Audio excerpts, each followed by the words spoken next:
searching for as an artist is to be able to, as a visual artist, to visualise something you've already, but haven't seen somehow. I mean, it's a contradiction. It's like, it is, I see it in all my work, there's these things that repeat, these that have done all along. And I think environments affect you lots, like in terms of, when we just moved back into Brisbane, we spent some time in New York and got really excited by plugging back into the city. We were living a kind of rural lifestyle before, and now in the city, it's like I'm actually starting to paint things that are somewhat landscape oriented that reflect the backyard. Even though I lived on acreage and had a big bush, I wasn't really painting any landscapes, and now kind of back in town, it's like the sky and just the surrounding becomes more impactful, and objects and things kind of float in that environment.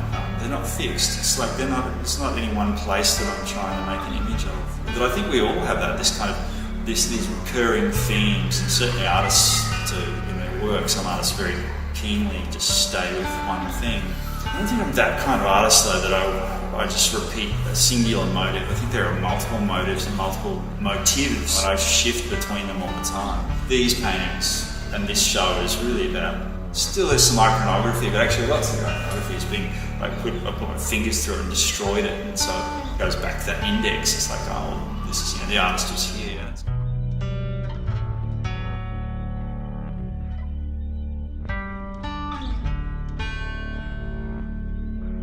Different artists will combine little bits of it, and others will go whole hog into the theory embrace, and some will sit on the other side of it, and some will be aware of it and just hey, playing that game. It's like, these are different sorts of things, and I think all those positions are valid. I don't think that you have to have one outcome or one way of working or one way of thinking about things. I think it is important, but I'm really set now that I kind of understand what I want and where I'm going in the work. I don't think it's young work anymore.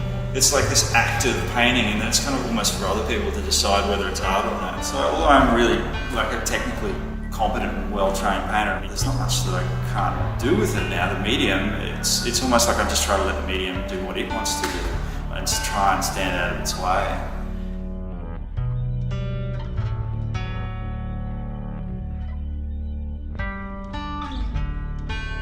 Thought happens between the sessions on the painting. Like you do strategize and think, well, what does this mean, or what does that mean, or what's the semiotic fallout of making that kind of colour, or making that kind of image, or putting that thing there, or having it on that surface. So I'm keenly aware of that stuff. To think too much or to dig it up. I mean, to reference film, talking about Jimmy Dean and James Dean, and he said that, one of this classic quote where he said, I am like a film reel. You open me up and expose me to the light of day, and it's like, I'm nothing. It's somehow in the shadows and the space that you don't talk about, that the real sort of stuff's happening. And I think, and it is a cliche again, that visual arts is something that is difficult to talk about, but that's why it is visual. It's there to, it's very immediate in its kind of response. And some people are just not used to that. It's this left brain, right brain activity. If you subscribe to that kind of thinking that these images are just there, and you can read them in a very structured kind of academic process, but that's not necessarily what they're for. And in fact, there's lots of cues in them to kind of, or ways of manipulating paint or layering of imagery to get you not to do that. And so all the paintings have, I would say, at least 2 paintings, if not 3 paintings underneath them. They always have these kind of layers. So in one sense, there is a lot of thought that goes into them, because I completely obliterate them at some point and just destroy them, and then it will go again. And there's something in that thought process where you go, oh, well, that is satisfying with that. Well, that is ambiguous enough, or that is the right thing in the right place. And then all those elements sort of come together and just come to a stop. And lots of artists, again, talk about the notion of, when do you know when you're finished? And I think it's not a question. It's just a point. There's nothing left to do, and if you did anything more, it would be damaging. But that is interesting, because it's not something I finish paintings and then I'll destroy them and repaint over the top of them. So you have to be satisfied with it as a thing that after the process does need to have a level of aesthetic and intellectual satisfaction in terms of its resolve. So I wouldn't say that I'm not interested in that, but I'm just not interested in it as a motivator. I think it's interesting to look at work once it's completed in that way. And maybe, having ideas and putting them to the foreground for me is perhaps like using perspective in drawing. It kind of just inhibits your gesture, inhibits your expression in the work. It's good to know, and then to think about, that chair's wonky that I've just drawn, but I know why it's wonky, and you accept the fact that it's out of whack. And really with photography and digital media these days, you're looking for the thing that's out of whack, you're looking for the thing that's not right, but it's got to be not right in just the right way. So it's a whole series of paradoxes.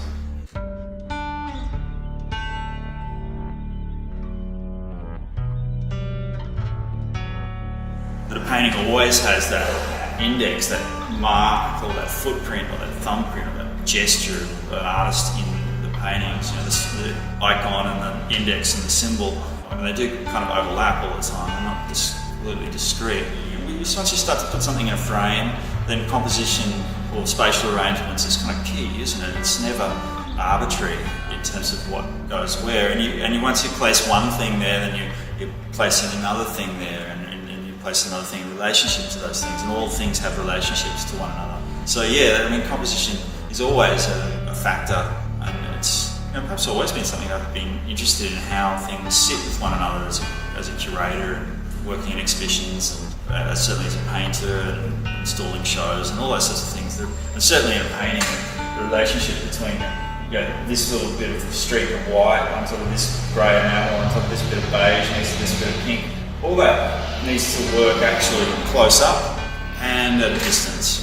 These paintings obviously work probably at their best and 5 metres away, at least a car length or 2 away from them. It needs to work at both levels, so the composition needs to constantly be able to be fragmented. It's interesting to think about the way we see too. We don't actually see the way we think we see. We don't see like this camera sees. We think we do. It's like a convention that we've told ourselves we see in this rectangular format. But really, at any one time, there's just this little 30-degree cone that we've got in somewhat focus, and in the middle of that, there's a hole that we just blot over in our minds, and we're just picking bits and pieces and then merging them together in our consciousness. It's like when you're looking at a painting composition where you see this and you see that and you see that, and it's all got a function on lots of different levels. As a physical participant, and then when you photograph it, it needs to work as well, so it's all in focus all at once and you take it all in.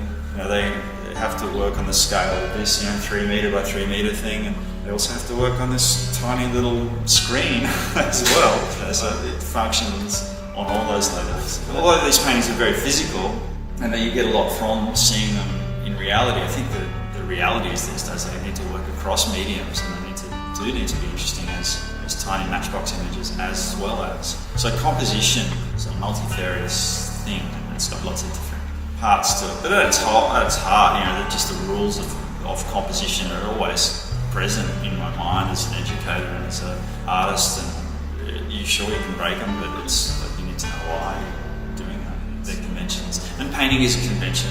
So, and then hanging paintings in a show and a white wall is a convention, and you just need to know all those conventions, and you can do what you want, within them. But or smash them open if you want to. But I've always thought that those conventions of medium and mediums are just tools. It's why this kind of thing is in this sort of pseudo-ornate frame. It's making a gesture towards what painting has been historically, and it's playing with those things. So I enjoy that play in those kind of mediums or messages that go through it. I do have this kind of background in arts writing and thinking quite seriously about the work, but the most interesting thing for me is not doing that actually, and going back to that infantile kind of, and delving into that and seeing, why do I keep making these images over my career as an artist, exhibiting artist for 20 years now.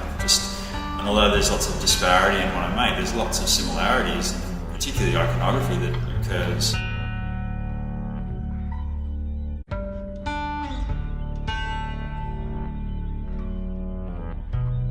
Big fan of Julian Schnabel's. Actually, I photocopied part of his writings as a catalogue piece, because I think the way he was talking about his work was very much, we'll just look at it, and it is a material fact, and everything you need to know is right in front of you. I don't need to explain it to you. You can literally piece it together in your own way and make your own analysis of it and come up with your own feeling of the thing. To some extent that's a cop-out, but I think it's actually a reality that's ultimately once everything's stripped away, that's what we, if you go into spaces and look at things without the didactics and without the accompaniments, and you're really reading the space and you're reading the object. And I think there are certain objects that just cut through or are interesting. They're masterly produced, even if they're clumsily produced. Someone can have a mastery of that. And so he's painting on these truck tarpaulins back in the 80s. He's doing this kind of stuff, and I was always interested in it. And I guess when my grandfather died, he had a couple underneath his house. And I started using those, but they were really old, so they were deteriorating. But that history in the material, something that's already had a layer to it. But that history is there. They've had this completely other life, and that's visible. And even if it's not visible, it's tactile. It's like it's like the difference between seeing an acrylic rug in Target and a silk rug in Iran. It's 100 years old. They're different kinds of things, and they're not valued in some way. And I think there has always been a process of questioning the notion of value within the work and why we value these things. And it is within the framework of painting and the convention of painting and the genres of painting, and so it's not terribly rebellious in a sense. To go back to it is this notion of the materials that already exist in the work. They have this layering, this thing that's not me, but I'm kind of connected with as well. Truck tarps on my grandfather's house are really much more the motivator for using truck tarps than Julian Schnabel's work, for example, although it's impossible to miss those connections in my mind.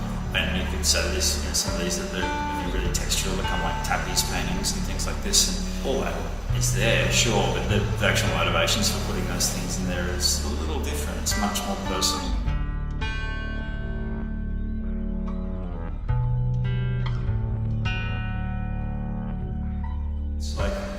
It's kind of what gets you closer to that image in your mind about what you're kind of looking for. And I think you're forever dissatisfied. Like the mashed potatoes is enough, the furniture is enough. And even when you go and actually see the mountain, that's not enough. It's like, it's never satisfying, but the actual journey to get to that is immensely satisfying. Like the process of making, and there's just times where that journey is just spot on. I think that's probably with most things, the destination is never what you want. You think you want it, but you actually don't want to get there. So I think this show, these paintings, are kind of an acceptance of that and a pursuit of it too, like an embrace of that unknown, but known also. It's not theoretical in any sense. There's no kind of precursor to what I'm doing this, or I'm making these paintings to explain this kind of postmodern, metamodern position of where we are in current society, or where I am as a socio-political individual. You could say that's inherent in the medium of painting, the manual act of painting. Just that tactileness of it is unique, and certainly not unique for me. Lots of people go on about it. Really tried to become a much more intuitive artist and painter, and hopefully person in general. I mean, I have goals that I want to do each week and things I want to get done, but I try not to do anything when I don't want to do it. It seems I have done that in my life a lot, and it's like just force myself to make paintings, and it's not conducive to good or really. It is the head, heart, and hand thing. It all has to go together. I mean, you can't not think when you're painting. But if you're just thinking and you're not feeling, then it's like that's not going to work either. I mean, the hand's a willing vehicle to do stuff, but it is the marriage, this and this into this, that makes the best work. Do this all you want, unless this is there and you're making heart, hand, head gestures, then it doesn't come together in any lasting way. You end up painting over it anyway, or destroying it, or it just being no good. I try not to exhibit work that I don't think is any good.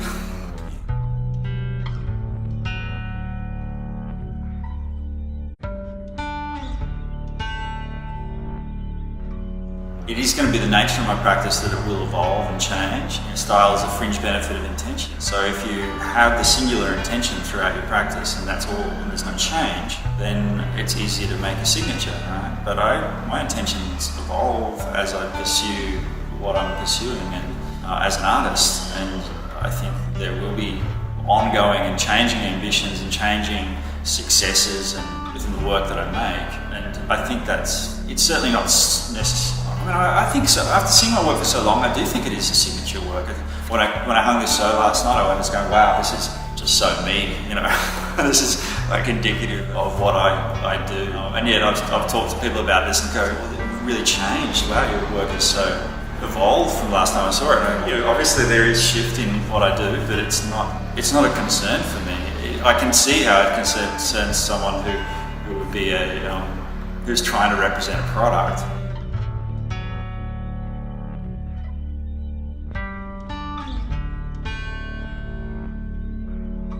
I think there's, in my experiences in travelling to New York and having studios over there, etc., then that's a really interesting thing because my history just gets erased. It's just who you are and what you're doing at that time.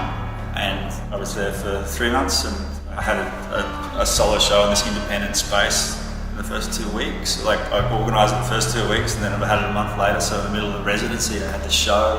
Yeah, it was in this basement gallery space, but it's the coolest basement gallery space. I think while you're having fun, you're doing the right thing. If you're enjoying it and you go, this feels right. And having the show in this independent space at White Canvas is, at this point in time, the most satisfying show I've ever hung. That's never happened before. I've never been that happy with a show where it all hangs.